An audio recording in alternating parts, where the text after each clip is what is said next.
my God, what are these? What are you doing? The screams stopped at 3:47 in the morning, and that's when Margaret knew something was terribly wrong. For 6 years, those screams had been the soundtrack of the Ashford mansion, piercing cries that echoed through marble hallways and made the chandeliers tremble.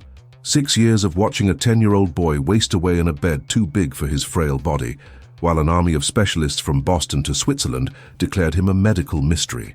6 years of watching his father, Harrison Ashford, throw millions at a problem that only seemed to get worse. And now, silence.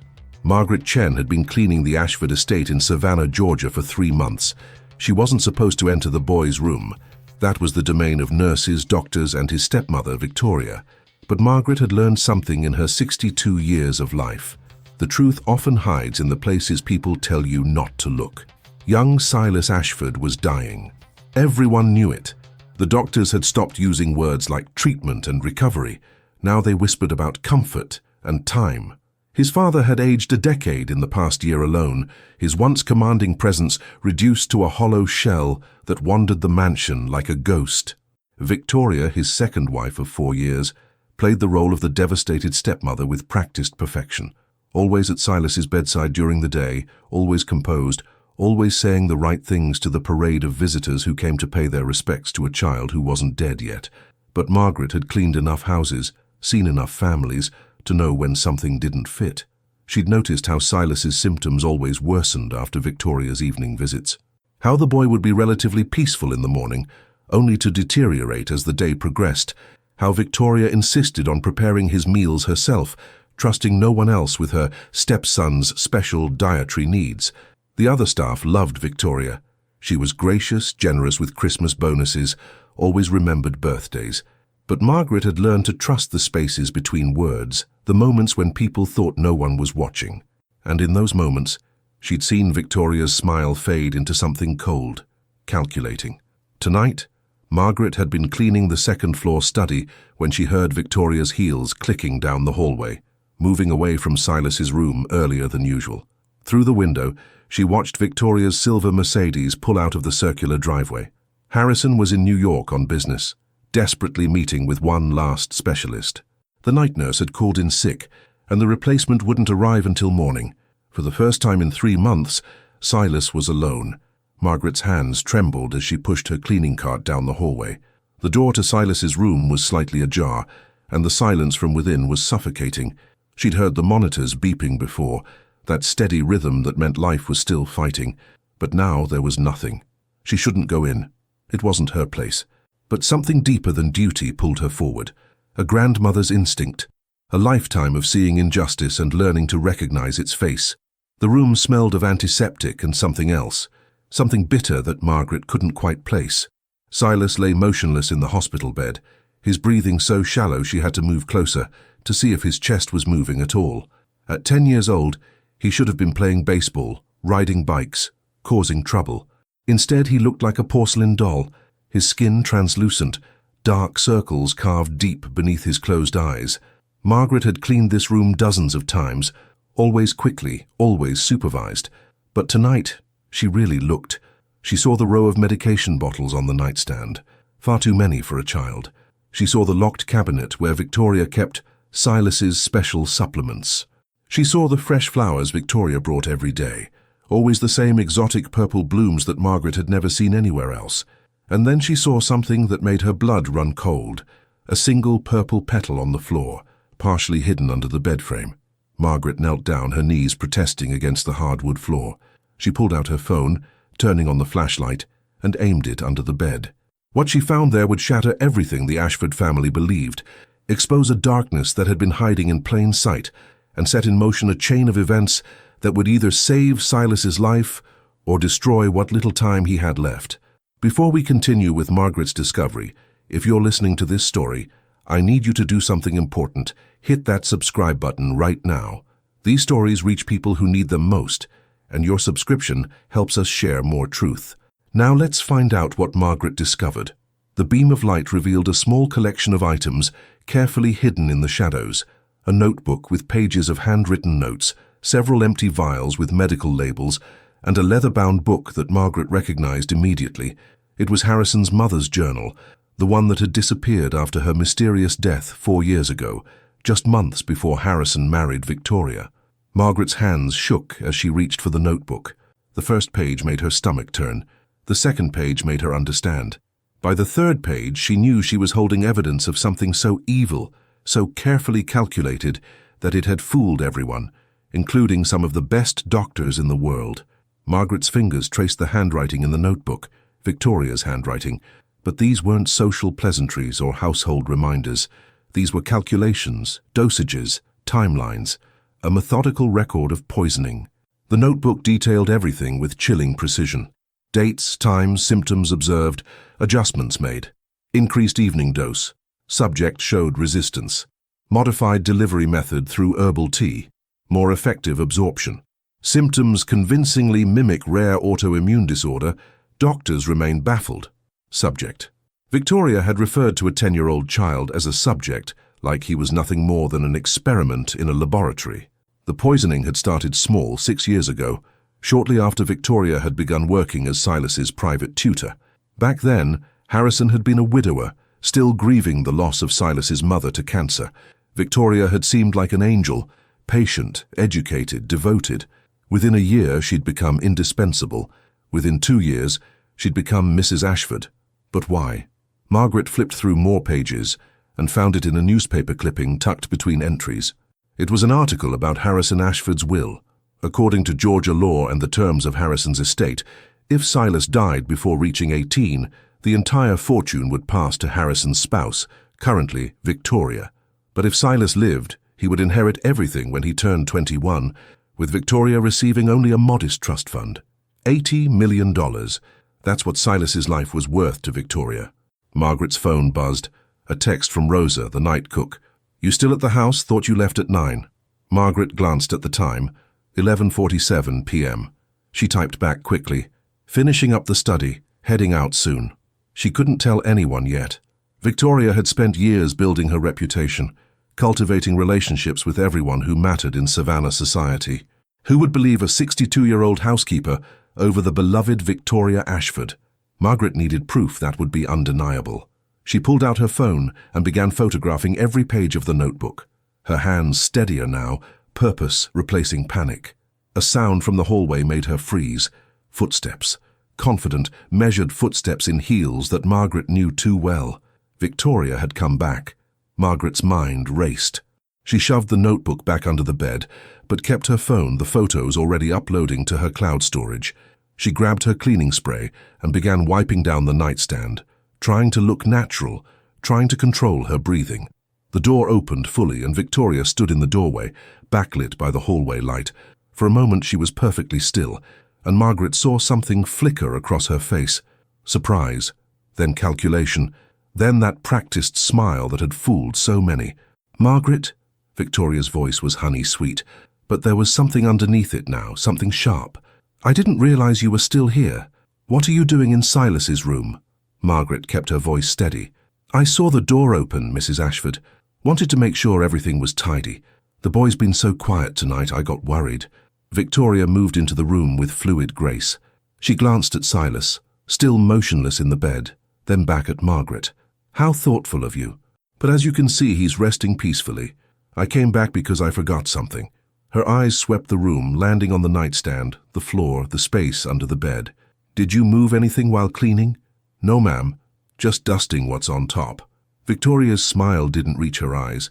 She walked to the nightstand, her fingers trailing across the medication bottles, counting them. "Tell me, how long have you been in here?" "Just a few minutes, Mum." "Did you clean under the bed, Margaret?" The air in the room felt thick, charged with unspoken danger. Margaret recognized this moment. She could lie, but Victoria was already suspicious. She could tell the truth, but that would only accelerate whatever Victoria was planning, or she could do something neither of them expected. "Mrs. Ashford," Margaret said quietly, setting down her cleaning supplies and looking Victoria directly in the eye.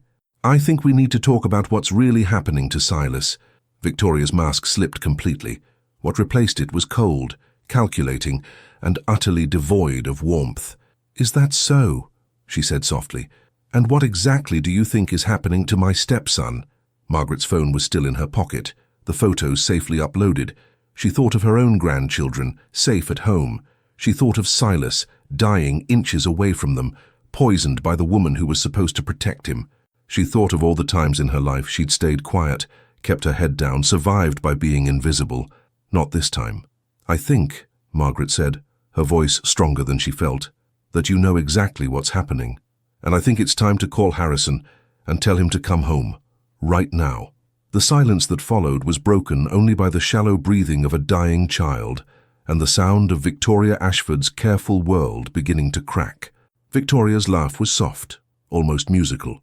"Oh, Margaret," she said, shaking her head, "I think you've been working too hard. Perhaps you should take a few days off, clear your head." But Margaret had spent a lifetime reading the truth beneath polite words. She saw how Victoria's hand had moved closer to her purse, how her body had shifted toward the door, blocking the exit. "I don't need time off, Mrs. Ashford. I need you to step away from that door so I can call Mr. Harrison." Victoria's smile widened, but it was the smile of a predator. "And tell him what exactly?" "That his trusted housekeeper has developed wild conspiracy theories." She took a step closer. "Margaret, think carefully. You're an immigrant, aren't you? From China? I imagine your work visa situation is complicated." The threat was delivered with casual elegance, but Margaret had heard these kinds of threats before. "I'm a citizen," Margaret said calmly. "Have been for 30 years. And I'm not telling Mr. Harrison theories, I'm telling him facts." Margaret's hand moved toward her pocket, but Victoria was faster. In one fluid motion, she'd crossed the space between them and gripped Margaret's wrist with surprising strength. "I don't think so," Victoria said, her voice cold as winter steel. "Let's talk about what you think you know before you make a terrible mistake." At that moment, Silas stirred. His eyes opened, unfocused and glassy with fever. "Mum," he whispered. Is that you?" Victoria's grip loosened slightly. Her face transformed, that mask of loving concern sliding back into place. "I'm here, sweetheart," she cooed, moving toward the bed. "Stepmom's here. You're safe." But Silas wasn't looking at Victoria. His eyes were fixed on a photograph on his nightstand, a picture of his real mother, who had died of cancer 8 years ago. "I miss you," Silas whispered to the photograph. "It hurts so much. Make it stop hurting." Margaret felt something break inside her chest. This child had been suffering for 6 years, more than half his life. "Mrs. Ashford," Margaret said, her voice thick with emotion, "how can you look at him and not see what you're doing? He's a child. He's 10 years old." Victoria's back was to Margaret now, her hands adjusting Silas's blankets with tender care that would have looked genuine to anyone who didn't know the truth. When she spoke, her voice was quiet. "You have no idea what it's like to have nothing, to grow up with nothing, to be nothing. I was smarter than everyone in my high school, valedictorian, full scholarship to Duke. I was going to be someone." Her hands stilled. "Then my father got sick. Cancer. Like Harrison's precious first wife. Except there was no money for experimental treatments, no private nurses, no doctors flying in from Switzerland. Just Medicaid and a county hospital, and dying in a shared room that smelled like bleach and desperation." Margaret stood very still, understanding that Victoria was confessing, unable to stop herself now that the mask had cracked. "I dropped out to take care of him. Worked 3 jobs. It wasn't enough. He died anyway, and I was left with nothing. No degree, no prospects, just debt." She finally turned to look at Margaret, and her eyes were empty. "I promised myself I would never be that powerless again. Never. So you decided to kill a child?" Margaret's voice was steady. "That's your solution. Murder." "Don't be dramatic," Victoria said. "I'm not killing anyone. Silas has been sick for years. Everyone knows that. When he finally passes, it will be a tragedy, but no one will question it. And I'll finally have the security I've earned." "Earned," Margaret repeated. "You think you've earned this?" "More than he has," Victoria gestured at Silas. "He was born into wealth he didn't work for." Margaret thought of her own children, raised in a 2-bedroom apartment while she worked double shifts. She knew what it was to have nothing. But somewhere along the way, Victoria had confused justice with revenge. "I had nothing too," Margaret said quietly. "Came here with $40 and a suitcase, worked jobs that broke my back, raised 3 kids on my own after my husband died. Do you know what I didn't do? I didn't kill children. I didn't convince myself that my suffering gave me the right to create more suffering." Victoria's eyes narrowed. "How noble of you. And where did that nobility get you? You're 62 years old, cleaning other people's houses." The words were designed to wound. "Maybe so," Margaret said. "But I can sleep at night. I can look at myself in the mirror." "Can you?" For just a moment, something human flickered across Victoria's face. Doubt, perhaps, or regret. Then it was gone. "None of this matters," Victoria said. "You have no proof. A notebook you claim to have found? My lawyers would destroy you." "Then you won't mind if I call Mr. Harrison right now," Margaret said. Victoria didn't try to grab her this time. Instead, she pulled out her own phone and dialed. "Harrison? Darling, I'm so sorry to bother you, but we have a situation. It's Margaret, our housekeeper. I'm afraid I've discovered she's been stealing medications from Silas's room." "Yes, I'm certain. But Harrison, there's more. She's making wild accusations, saying terrible things about me. I think she might be having some kind of breakdown." Margaret felt the floor shift beneath her. It was brilliant, really. Victoria had just reframed the entire situation, and Harrison, desperate and exhausted in New York, would believe his wife. But Victoria had made one mistake. She'd gotten Harrison on the phone, and Harrison was about to hear something that no amount of spin could explain away, because Silas was waking up fully now, and the first words out of his mouth would change everything. "Don't let her give me the tea," Silas whispered, his voice cracking with fear. "Please, Dad, if you can hear me. The purple tea makes everything hurt worse." Victoria's face went pale. The phone was still pressed to her ear, still connected to Harrison, and Silas's words were carrying through the speaker with devastating clarity. "What did he say?" Harrison's voice came through sharp, with sudden alertness. "Victoria, what is he talking about? What purple tea?" Victoria's recovery was almost instantaneous. "Darling, he's delirious. The fever. You know how he gets confused." But Margaret saw the panic beneath the performance. She moved quickly, grabbing a delicate porcelain cup from the nightstand before Victoria could reach it. "Mr. Harrison," Margaret called out loud enough to be heard. "This is Margaret Chen. I'm holding a cup of tea that Mrs. Ashford gave Silas tonight. I think you need to have it tested. I think you need to have everything in this room tested." "Put Victoria back on the phone." Harrison's voice had changed completely. "Now." Victoria's mask was cracking faster. "Harrison, I can explain." "Explain what?" His voice was rising. "Explain why my son is talking about tea that hurts him. Victoria, what the hell is going on?" Silas had started crying, weak tears sliding down his cheeks. "It tastes like flowers," he said. "The purple flowers she puts by my bed. She says they're from Mom's garden, but Mom never had purple flowers. Mom had roses, just roses." Margaret's breath caught. The purple flowers Victoria brought every day. She looked at the fresh bouquet on the dresser, those exotic blooms. Except Silas's mother had only grown roses. "Oleander," Margaret said suddenly. "Those are oleander flowers, aren't they, Mrs. Ashford?" Victoria's silence was answer enough. Margaret had seen oleander in gardens throughout Savannah, beautiful, exotic, and deadly poisonous. Symptoms that could easily be mistaken for a rare autoimmune disorder. "Someone tell me what's happening." Harrison's voice was almost breaking. "Please, someone tell me my wife hasn't been poisoning my son." Victoria stood frozen, watching her world collapse in real time. Margaret could almost see the calculations running behind her eyes. Victoria chose to fight. "This is insane," she said, her voice strengthening with indignation. "Harrison, this woman has been going through our private belongings, filling Silas's head with paranoid fantasies while he's feverish and confused. This is defamation. I want her arrested." "Then you won't mind if I call the police right now," Margaret said, pulling out her own phone. "You won't mind if they test that tea, test those flowers, test the soil around this house for oleander cultivation." "You have no right," Victoria started, but Silas interrupted. "She has a garden," he whispered, "behind the pool house. She told me never to go there, said the flowers were poisonous if touched, but I saw her once making the tea. She was wearing gloves and a mask, crushing the flowers into powder. The detail was too specific to be fever-induced imagination. Harrison's breathing was audible through the phone now. "I'm calling the police," he said. "Victoria, don't move. Margaret, stay with my son. Don't let her near him." "Harrison, please." Victoria's voice had lost its polish. "You don't understand. I did this for us, for our future. He was always going to inherit everything, and what about me? You sacrificed my son." Harrison's roar made both women flinch. "You've been killing my boy for 6 years because of money." Victoria's face crumpled, tears streaming down her cheeks. "I didn't mean for it to go this far," Victoria sobbed. "It started so small. just enough to make him sick, to make you dependent on me. But then the doctors couldn't figure it out, and it became easier to keep going than to stop. If I'd stopped, you would have known." The confession spilled out, 6 years of secrets tumbling free.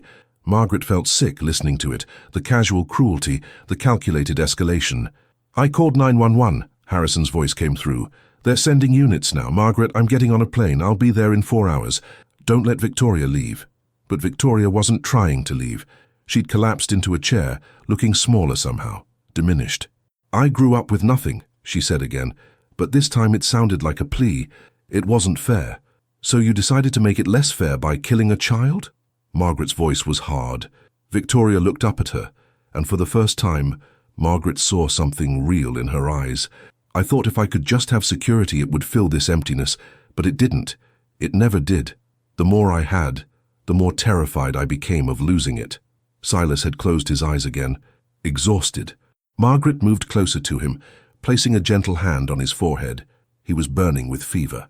"How long until the poison clears his system?" Margaret asked quietly. "How much damage have you done?" Victoria's laugh was bitter. "I don't know. I'm not a doctor. I just researched enough to be dangerous. Some of it might be permanent, or his body might recover completely. I honestly don't know." The sirens were audible now, growing closer, cutting through the quiet of this wealthy neighborhood. Victoria stood slowly with dignity despite everything. "I need to ask you something," she said to Margaret. "Before they come, why did you look under the bed? What made you suspicious?" Margaret answered honestly.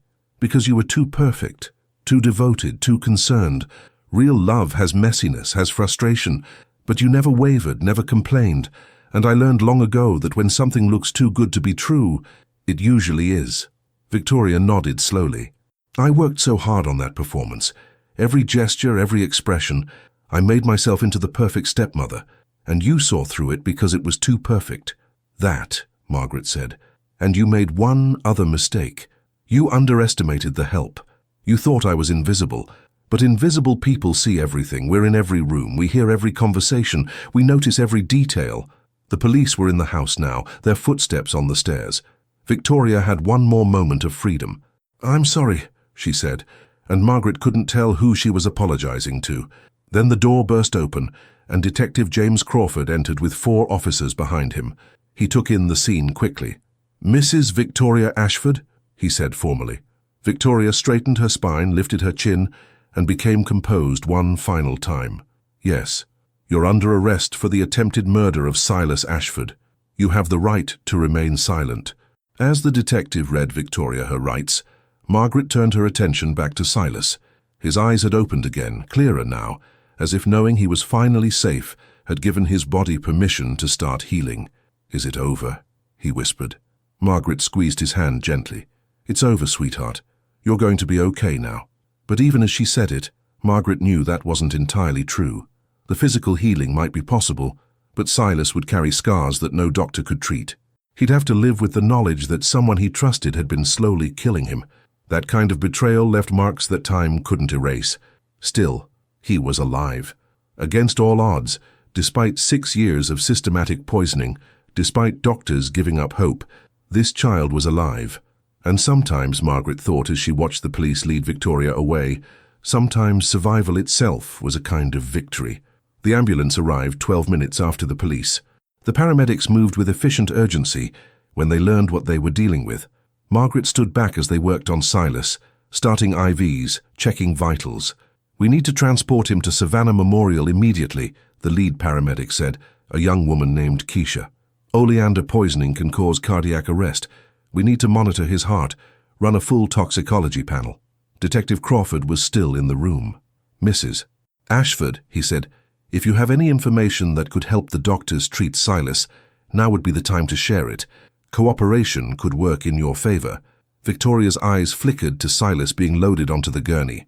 "The tea was the primary delivery method," she said quietly. "Oleander leaf powder, dried and ground fine, mixed with chamomile to mask the bitterness. Usually about 0.5 gram per dose, twice daily, more when his symptoms seemed to be improving." She paused. "There's a journal in my personal safe behind the painting in the master bedroom.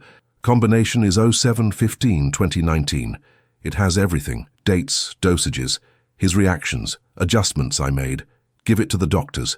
Detective Crawford nodded to an officer, who left immediately to retrieve it. "Sometimes I added it to his food," Victoria continued, her voice mechanical now. "The mashed potatoes absorbed it well. And I grew the oleander myself, in the garden behind the pool house. The soil there will test positive." Margaret felt her stomach turn. The level of premeditation, the calculated cruelty, this wasn't a crime of passion. This was systematic evil. "Why are you telling us this now?" Keisha asked.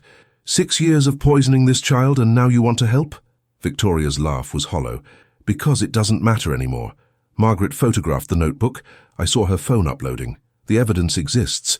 My lawyers might create reasonable doubt about my intentions, but they can't make the evidence disappear." She looked at Silas one last time. "And because maybe I'm tired of pretending. Do you know how exhausting it is to maintain a lie every single day for 6 years? It's its own kind of prison." "Then why didn't you stop?" Margaret couldn't help asking. "Because stopping meant admitting what I'd done. It meant facing consequences. And I told myself I'd come too far to turn back. That if Silas eventually passed away, I could live with the guilt. I could bury it along with him." Victoria's voice cracked. "I was wrong. The guilt was eating me alive long before you looked under that bed." The confession was chilling in its honesty. Margaret understood something. Victoria wasn't a monster, which somehow made it worse. She'd made human choices, selfish, terrible choices. She'd looked at a vulnerable child and decided her comfort mattered more than his life. The paramedics were ready to transport. "Is his father coming?" Keisha asked. "He's on his way from New York," Margaret said. "We can't wait. Silas needs treatment now." Keisha looked at Margaret. "You're the one who found him, who called this in?" "Yes." "Then you're coming with us. He knows you, trusts you. He needs someone familiar." Margaret glanced at Detective Crawford, who nodded. "We'll need a formal statement, but that can wait. Go with the boy." As they wheeled Silas toward the door, he reached out a weak hand toward Margaret. She took it, walking alongside the gurney. This child had been betrayed by someone who was supposed to protect him, had suffered for more than half his life, and now he was being asked to trust again. "Margaret," his voice was so quiet. "What if there's something wrong with me? What if the doctors can't fix what she did?" The question broke her heart. "Listen to me, Silas," Margaret said firmly. "Your body has been fighting this poison for 6 years and you're still here. That means you're strong.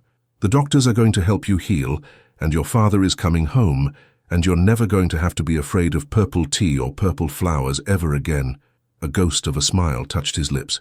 "I always hated that tea, but she said it was medicine, and I wanted to get better so badly, so I drank it even though it tasted wrong."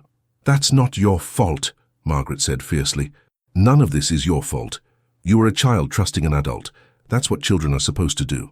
They were outside now, the humid savannah night air thick with the scent of magnolias and jasmine. The ambulance doors stood open, waiting. Inside the house, Margaret could hear Victoria being led away. As they loaded Silas into the ambulance, Margaret climbed in beside him. She'd come to work tonight expecting to clean a house and go home. Instead, she'd uncovered a murder plot, confronted a killer and saved a child's life. Her phone buzzed. Texts from her children checking in. Margaret looked at these messages from her family, the family she'd raised while cleaning other people's houses, while being invisible and underestimated. Victoria had pitied her, had seen her life as a failure, but Margaret had something Victoria never found. She had purpose. She had love. She had the knowledge that when faced with evil, she'd had the courage to confront it. "Are you going to stay with me?" Silas asked as the ambulance doors closed. "Until your father gets here," Margaret promised. "You're not alone anymore, sweetheart. Not anymore." The ambulance sped through the night, carrying a poisoned child toward healing and an elderly housekeeper toward a dawn she'd never expected to see. Behind them, the Ashford mansion stood silent, its secrets finally exposed. The night had started with a dying child, and a woman brave enough to look under a bed. It was ending with life fighting back against death, with truth overcoming deception, with the invisible becoming impossible to ignore. The emergency room at Savannah Memorial was controlled chaos. Silas was whisked away immediately, surrounded by doctors and nurses. Margaret tried to follow, but a nurse stopped her. "Family only beyond this point," the nurse said. "I'm not family," Margaret admitted. "But his father isn't here yet, and I'm the one who—" "You're Margaret Chen," a voice interrupted. A tall man in his late 50s wearing a white coat with Dr. Elijah Morrison, Chief of Emergency Medicine, embroidered on it, approached. Detective Crawford called ahead. "You're the woman who saved that boy's life." Margaret felt uncomfortable with the praise. "I just looked under a bed." Dr. Morrison's smile was warm, but his eyes were serious. "You did more than that. Come with me. I'm bending the rules, but when Silas wakes up, he'll need to see a familiar face." He led her to a small consultation room where she could see through a window as the medical team worked on Silas. They'd already started running IVs, drawing blood, hooking him up to cardiac monitors. "Oleander poisoning," Dr. Morrison said. "In all my years practicing medicine, I've only seen 3 cases. 2 were accidental, children who didn't know better. Both survived with treatment. The third was an elderly woman, whose daughter-in-law had been adding it to her tea for 6 months. She didn't make it." "But Silas has been poisoned for 6 years, Margaret said, fear in her voice. "What does that mean for his chances?" Dr. Morrison was quiet, choosing his words carefully. "Honestly, I don't know.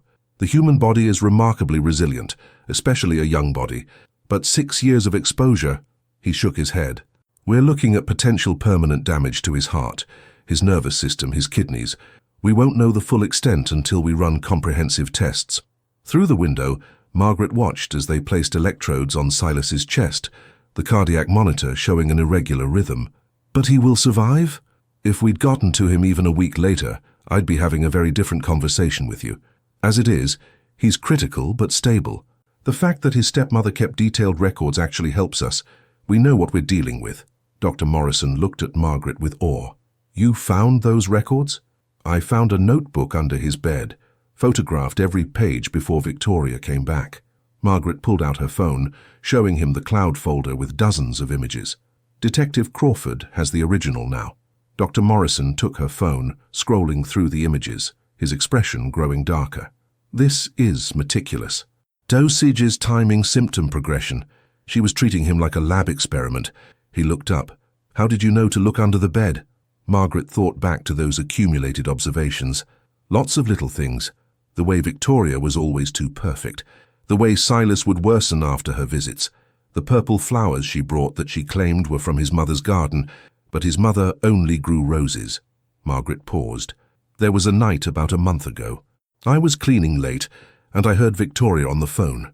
She was complaining about how exhausting it was to maintain appearances, how much longer she'd have to keep up the charade. At the time, I thought she meant her marriage, but it stuck with me. So you started paying closer attention. I started watching her the way she didn't know she could be watched. That's the thing about people with power. They think the help is invisible. They say things, do things, drop their masks when they think no one important is looking. But we're always looking. We have to be, to survive in their world." Dr. Morrison nodded slowly. "My mother was a housekeeper, worked for wealthy families in Atlanta for 40 years. She used to say the same thing, that she knew more secrets about those families than their own children did." A nurse knocked. "Dr. Morrison, we've got the initial tox screen back." They moved to a computer terminal. Margaret couldn't interpret most of the results, but she could read Dr. Morrison's face, and what she saw made her stomach clench. "What is it?" "Oleander isn't the only thing in his system," Dr. Morrison said grimly. "There are traces of digitalis, from foxglove, another cardiac glycoside, and something else synthetic that I need our toxicologist to identify. She wasn't just poisoning him with oleander. She was using multiple substances, probably varying them to avoid patterns doctors might recognize." Margaret felt sick. The calculated cruelty was almost incomprehensible. "Can you treat all of it?" "We're starting with activated charcoal and digibind, an antidote for cardiac glycosides. But Margaret, I need you to understand something." Dr. Morrison's voice was gentle but firm. "Even if we clear the toxins, even if his body recovers physically, this child has trauma that goes beyond medicine. He's been systematically poisoned by someone he trusted for more than half his life. There aren't medications for that kind of wound." "I know," Margaret said quietly. "When I held his hand in the ambulance, he asked me if he was broken. If the doctors could fix what she did, he wasn't just talking about his body." "No," Dr. Morrison agreed. "He wasn't." A commotion in the hallway drew their attention. Raised voices, someone demanding to be let through. Harrison Ashford had arrived. He burst into the ER like a man possessed, his usually immaculate appearance disheveled, his eyes wild with fear and fury. When he saw Dr. Morrison, he grabbed the doctor's arm with desperate strength. "Where is he? Where's my son? Is he alive? Mr. Ashford, I need you to calm down." "Don't tell me to calm down." Harrison's voice cracked. "My wife has been poisoning my son for 6 years, so don't you dare tell me to calm down." Margaret stepped forward, placing herself in Harrison's line of sight. "Mr. Ashford, your son is alive. He's being treated right now, but he needs you to be strong for him." Harrison's eyes focused on her, recognition dawning. "Margaret, you're the one who Detective Crawford told me." His voice broke completely. "You saved him. When I couldn't, when no one else could, you saved my boy." "I did what anyone would do," Margaret said. "No," Harrison said firmly, tears streaming down his face. "That's not true. Dozens of people went in and out of that house. Doctors, nurses, specialists. Everyone saw what they expected to see. A devoted stepmother and a tragically ill child. You saw the truth." Dr. Morrison cleared his throat. "Mr. Ashford, I can take you to see Silas now, but I need to prepare you. He's stable, but very weak. He's hooked up to multiple monitors and IVs. He may not be conscious, and we're still determining the full extent of the damage." Harrison nodded, wiping his face with shaking hands. "I understand. I just need to see him." They moved toward the treatment room, but Harrison stopped, turning back to Margaret. "Come with me, please. He trusts you. I think he needs you there, too." So Margaret found herself standing beside a father as he saw his poisoned son for the first time, knowing the truth.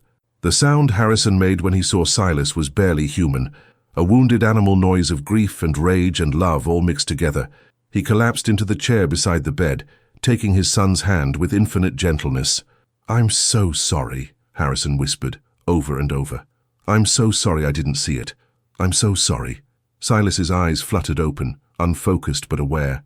"Dad? I'm here, buddy. You're safe now. You're going to be okay." "It was Victoria," Silas said, his voice barely audible. "She was making me sick. The tea, the flowers." "I know," Harrison said, his voice thick with emotion. "I know everything now, and she's never going to hurt you again. I promise you, son. Never again."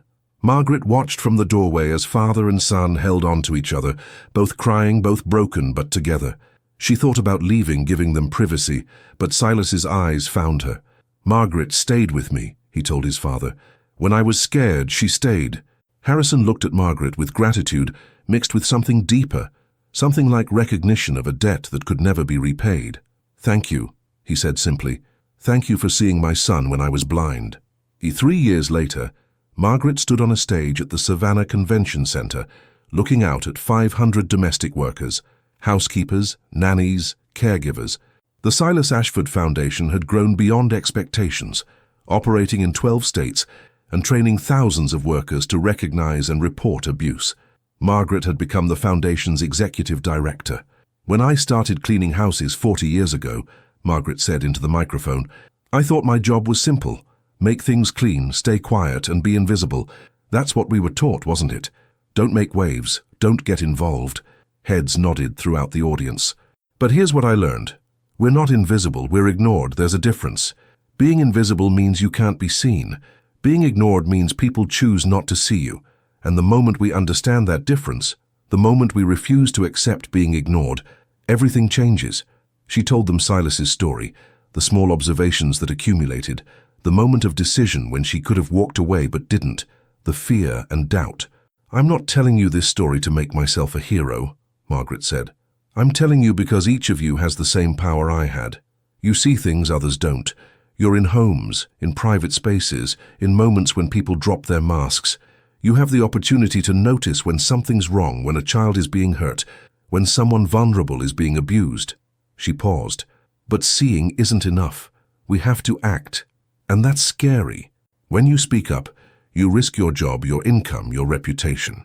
But here's what this foundation promises. If you speak up, if you report abuse, we will protect you. Legal support, financial assistance, job placement, whatever you need, we'll provide it. Because your courage shouldn't cost you everything." The applause was thunderous.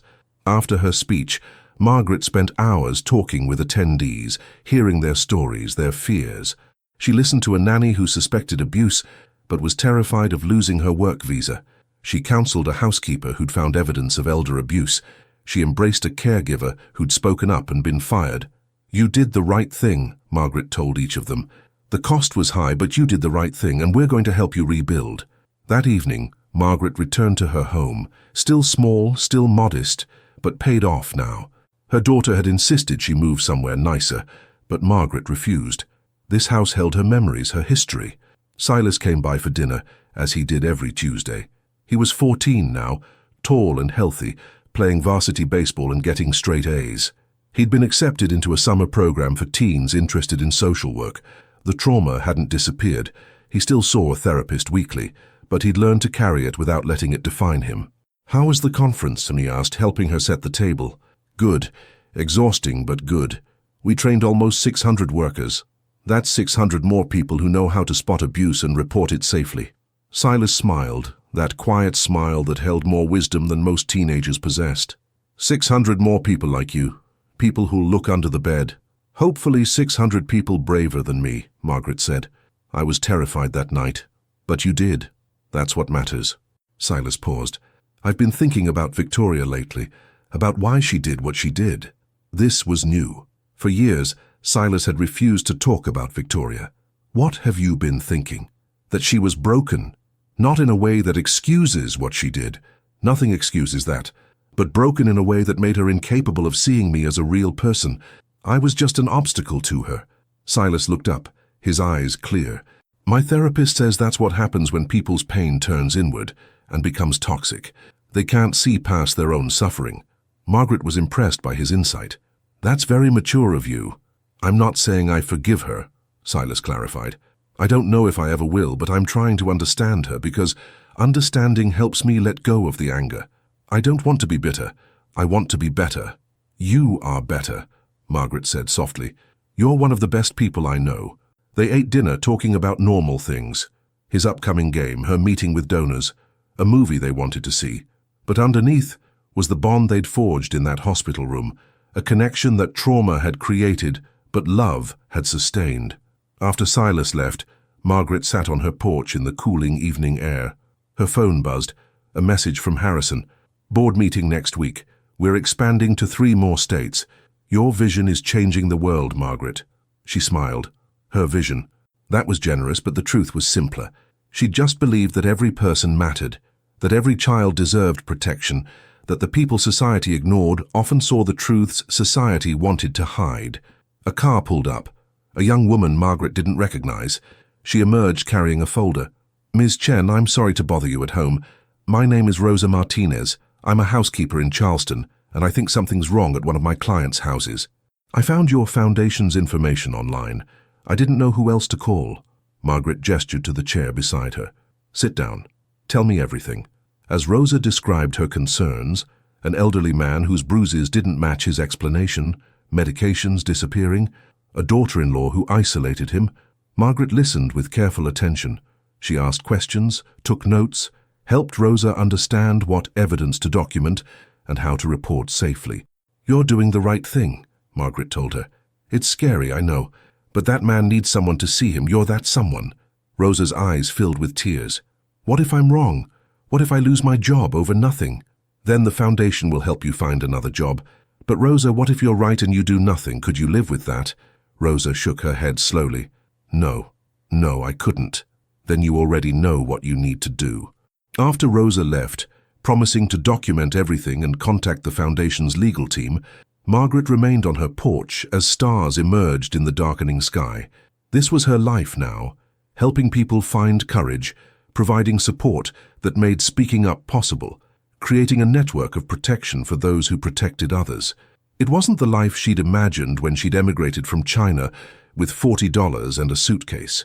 It wasn't the life she'd been living even 4 years ago, but it was a life that mattered, a life dedicated to ensuring that what happened to Silas never happened to another child, that vulnerable people had advocates, that those who spoke truth to power didn't face that power alone.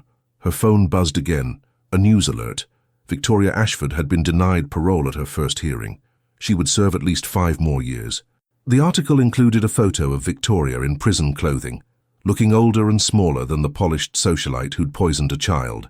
Margaret felt no satisfaction in Victoria's continued imprisonment, no joy in her suffering.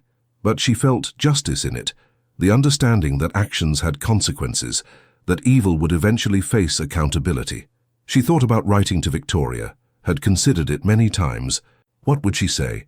That she hoped Victoria had found peace? That she forgave her? But Margaret had learned that some stories didn't need neat endings, that some people didn't deserve forgiveness, that sometimes the best you could do was ensure they couldn't hurt anyone else and move forward. So instead of writing to Victoria, Margaret opened her laptop and began drafting a proposal for the Foundation's next initiative, a scholarship program for children of domestic workers. If Victoria's story taught anything, it was that poverty and lack of opportunity could break people. The answer wasn't to excuse what they became, but to prevent that breaking in the first place. As midnight approached, Margaret finally closed her laptop and prepared for bed. In the morning she had 3 more speaking engagements, a meeting with state legislators about protecting domestic workers' rights, and lunch with Silas to celebrate his latest report card. Her calendar was full, her days were long, but her heart was fuller than it had ever been. She passed Silas's drawing on her way to bed, still hanging in a place of honor in her hallway. The simple pencil sketch of 2 people holding hands, light radiating from their connection. Underneath, Silas had written in his teenage handwriting, "To Margaret, who taught me that one person can make all the difference. Thank you for being that person. One person, one decision." One moment of courage that had rippled outward, changing lives, creating movements, inspiring others to look under beds and behind facades and into the shadows where truth hid. Margaret Chen had started as an invisible housekeeper and become a voice for the voiceless. But the real miracle wasn't her transformation. It was the realization that she'd always had this power. She'd always mattered. She'd always been capable of changing the world. She'd just needed a reason to believe it. And a 10-year-old boy dying in a mansion had given her that reason. As she drifted off to sleep, Margaret's last thought was a prayer. Not for herself, not for recognition or reward, but for all the people out there right now who were seeing something wrong and deciding whether to act. May they have courage. May they have support. May they look under the bed when others walk past. May they be brave when bravery is needed, because the world didn't change through grand gestures and famous heroes. It changed through ordinary people making extraordinary choices, one decision at a time, one act of courage building on another, until the impossible became inevitable. Margaret Chen had looked under a bed and saved a life. But in doing so, she'd created a movement, inspired a generation, and proven that no one, absolutely no one, was truly invisible when they chose to be seen. And somewhere in a prison cell, Victoria Ashford lay awake in the darkness, finally understanding what wealth could never buy. The peace that comes from doing right instead of doing well. The fulfillment that comes from lifting others up instead of pushing them down. The truth that real power lies not in what you take, but in what you give. It was a lesson learned too late, paid for with decades of freedom and a child's stolen years. But perhaps even that served a purpose, as a cautionary tale, a warning, a reminder that evil flourishes when good people choose comfort over courage. Margaret had chosen courage, and in doing so, she'd chosen life over death, justice over convenience, truth over the comfortable lies that let terrible things happen in beautiful houses. The doctors had given up on Silas, but Margaret never did, and that made all the difference. If you're listening to this story, I want to ask you something important.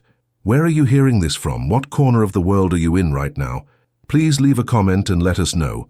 It helps us reach more people who need to hear stories like this. And if this story touched your heart, please subscribe to Invisible Hearts. We share stories of hope and justice and the extraordinary power of ordinary people who choose to do extraordinary things. Thank you for listening. Thank you for caring. And thank you for being part of a community that believes in justice, in protection, in the power of one person to change the world. Until next time, this is Invisible Hearts, reminding you that no act of courage is ever truly invisible.